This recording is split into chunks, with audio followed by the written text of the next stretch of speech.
un des éléments, moi, transformateurs, ça a été, à un moment donné, de voir que on est toujours en train d'accuser le mental, hein.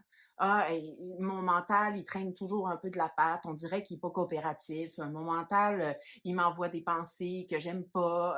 J'ai de la misère à changer de pensée. Tu sais, on est toujours à percevoir le mental comme un élément complètement décroché de qui on est. Comme si c'était comme une espèce de bibite qui joue contre nous, puis qu'on savait comme, on n'avait pas le contrôle, là. Si c'est quelque chose qui nous accapare, c'est quelque chose qui est complètement aléatoire. Je peux me lever le matin, me sentir dans une humeur parfaitement confiante, super heureuse et tout ça, puis le lendemain, ben je le sais pas parce que je sais pas comment, qu'est-ce qui va m'envoyer le mental. Donc, on a souvent cette perception-là du mental. Puis moi, à un moment donné, j'étais beaucoup dans la manifestation, à saisir que tout partait de moi, comme tout ce que je vous ai expliqué, les ambiances intérieures. Puis à un moment donné, je me suis dit que, en fait, j'ai réalisé que l'élément que j'avais jamais coloré d'une autre façon, c'était mon mental. Donc, un peu comme je vous ai expliqué, c'était comme un peu quelque chose d'aléatoire, quelque chose qui m'envoyait des pensées que ça me tentait pas nécessairement d'avoir constamment. C'est lui aussi qui m'apportait des résistances, mon manque de motivation et tout ça.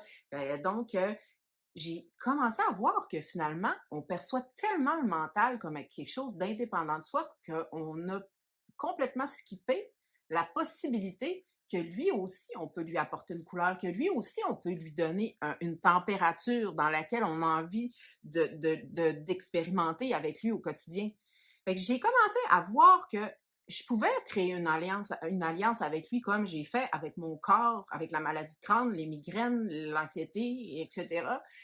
Mais j'avais jamais comme abordé ce volet-là avec lui. J'avais jamais essayé de le rentrer à l'intérieur de moi finalement, puis de commencer à lui donner une directive, une couleur vibratoire dans laquelle j'allais aimer vivre avec lui.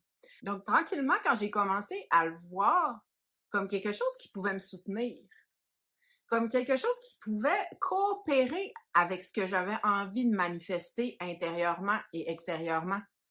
Et ça a complètement commencé à goûter différent. Il y avait quelque chose qui s'est transformé à l'intérieur. Il y a quelque chose qui a commencé à être différent à l'intérieur de moi en commençant à y attribuer cette définition-là. Et là, quand je vous parle de ça, demeurez pas juste là.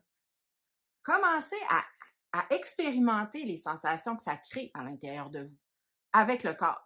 Parce que tout ce que je suis en train de vous parler, c'est avec le corps que je l'ai approuvé, que j'y ai acquiescé. C'est pas mental, là. C'est pas ah, c'est logique. Non, non, c'était complètement vibratoire. Fait que c'est ça qui me montrait que c'était juste, que c'était ma vérité, que c'était une réalité disponible à vivre avec mon mental. Fait que la logique est débarquée là, de tout ça. Là. Fait que c'est juste un ressenti. Fait que de commencer à le voir comme étant un outil coopératif, que tu peux lui donner une direction créative. Là, on vient de passer à quelque chose de fort. Là. On est dans quelque chose de très puissant. Là. Fait que ça, j'ai longtemps joué sur le tapis du salon avec cette idée-là, là, parce que là, c'était comme wow. Là, moi, là, j'ai pendant tout le temps, là, c'était comme j'apprenais pas à le gérer, mais à jongler avec lui. Pendant toutes ces années-là, c'était juste essayer de jongler, à l'apprivoiser, à comprendre aussi qu'est-ce qu'il me disait, qu'est-ce qu'il me partageait. Mais là, on vient de passer dans quelque chose de vraiment, vraiment transformateur parce que là, je peux choisir la couleur qu'il me donne au quotidien.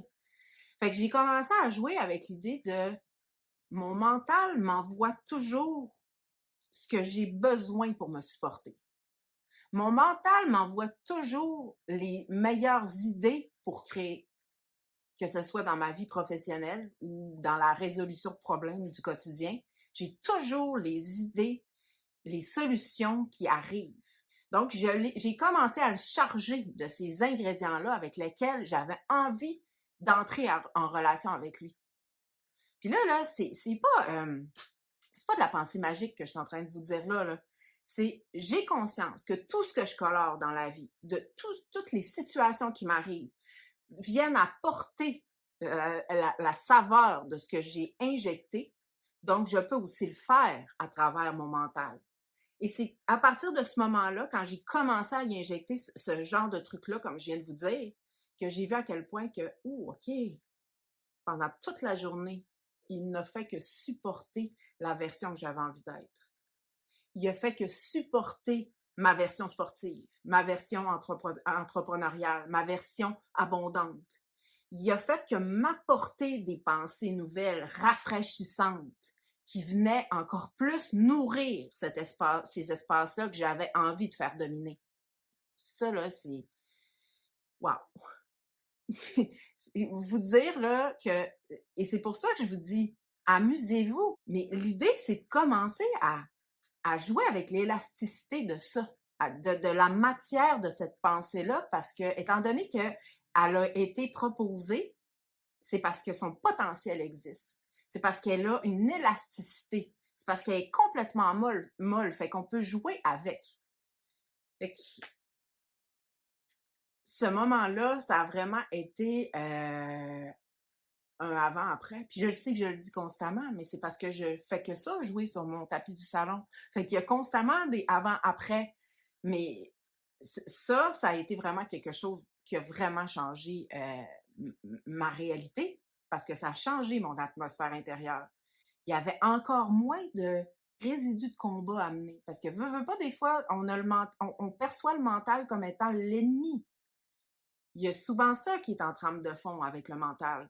On essaie de le tempérer, on essaie de l'apaiser, on essaie vraiment, on le perçoit comme étant l'indésirable. Mais là, c'était plus l'indésirable. Il est en train de jouer pour moi. Il est en train d'être avec moi.